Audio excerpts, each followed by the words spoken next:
Hi, everybody. Hi. Uh, my name's Josh Rosenblum. I'm from Phoenix, Arizona. And I'd like to take a second on behalf of all of the students to thank all of the parents for supporting our time here. We, there's no way we would be here without you. So thank you.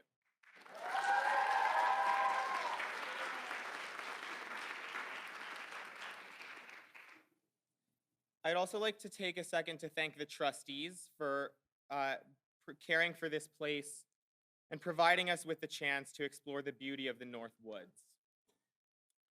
Now, I would especially like to thank my classmates for giving me the opportunity to give some of the last words of our semester. I would also really like to not thank my classmates for giving me this opportunity. I say this because it means our semester is right about at the end. We've been thinking about the end since before we even stepped foot in Lowenwood. Before our first morning check-in, before missing check-ins, before classes, before exploration week, before I lost my fob announcements, before Zoena's name made it on the magnet board in James' house, before those environmental hero mannequins took over our gathering space, and of course, before developing some of the closest relationships of our lives.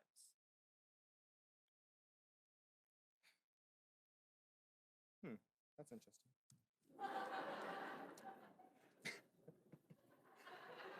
But let's forget all of that for a second. Here we go. Students, close your eyes. No, really, close your eyes, please. It makes me feel more comfortable when you're not looking. Now,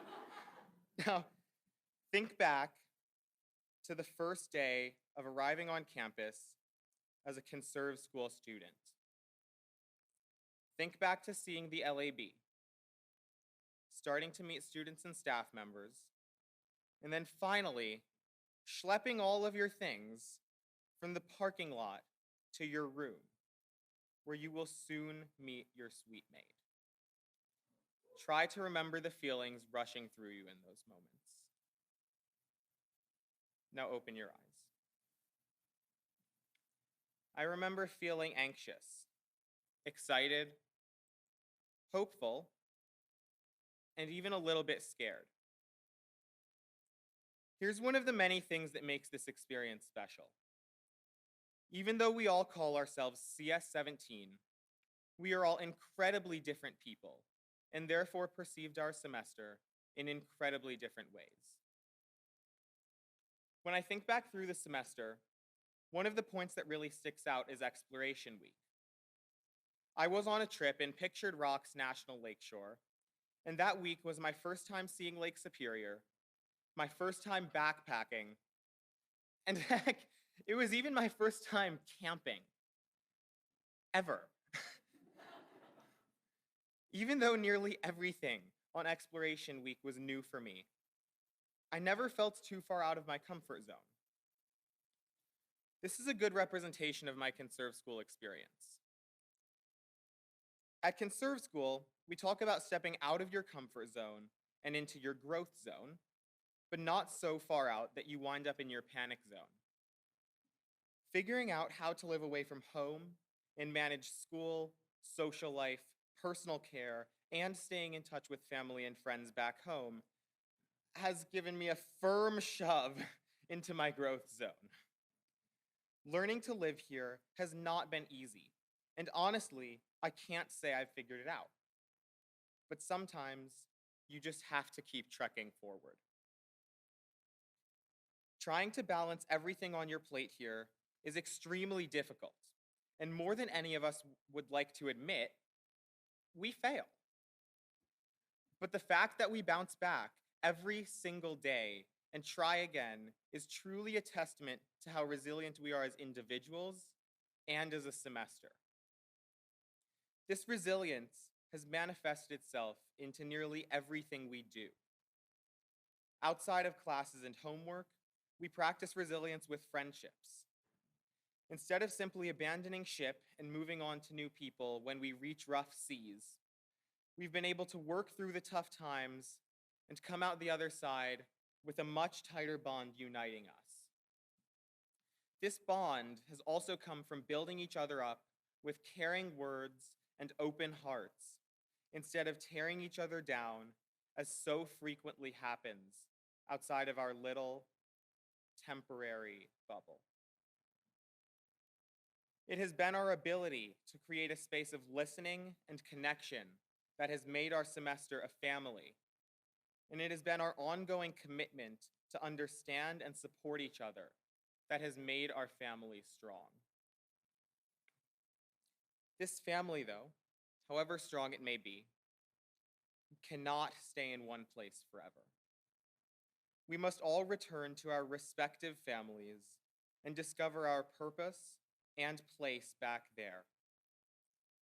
Throughout the semester, we've heard the term a sense of place. I may be in the minority in this, but at the beginning of the semester, I really had no idea what a sense of place was.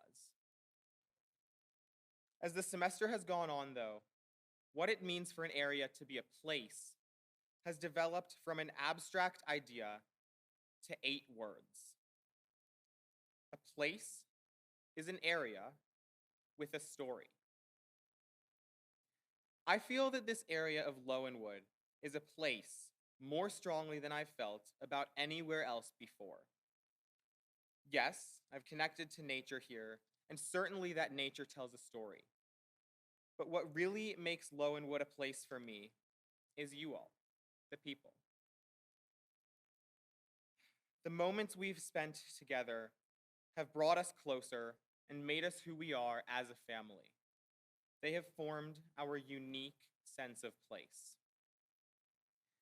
This sense of place will live on in our minds even once we are long gone from Lowenwood.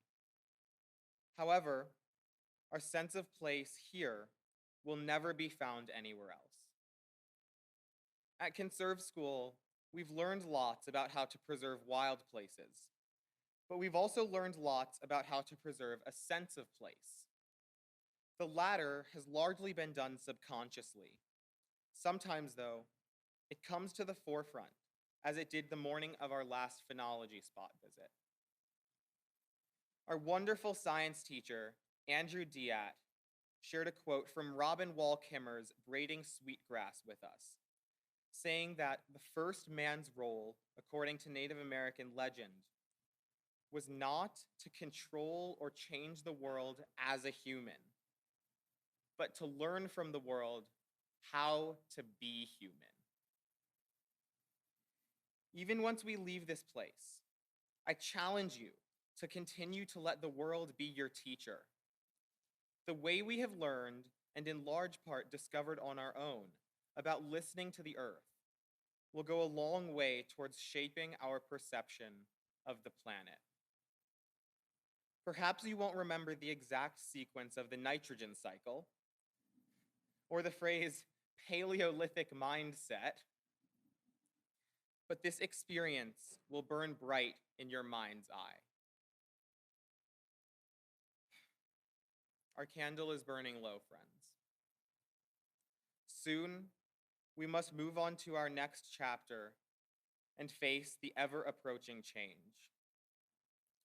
Though we may move far from each other, all that we have learned here and all of the people we've grown to love will live on with us. Though the candle of our time here will end far sooner than any of us anticipated, its essence will carry on to our next chapter.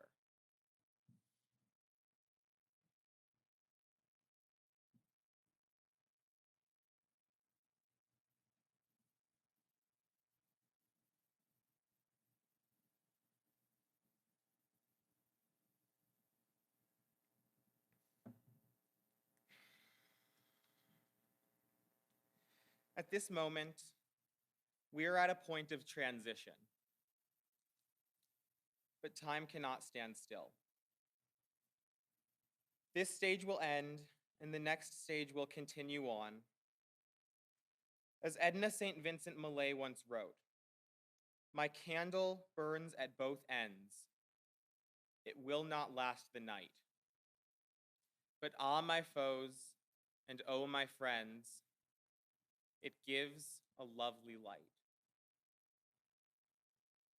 Before the candle of this stage, of this CS17 stage, disappears, feel what it's like in this moment, surrounded by a family we built. Remember this feeling, friends. It doesn't come by every day.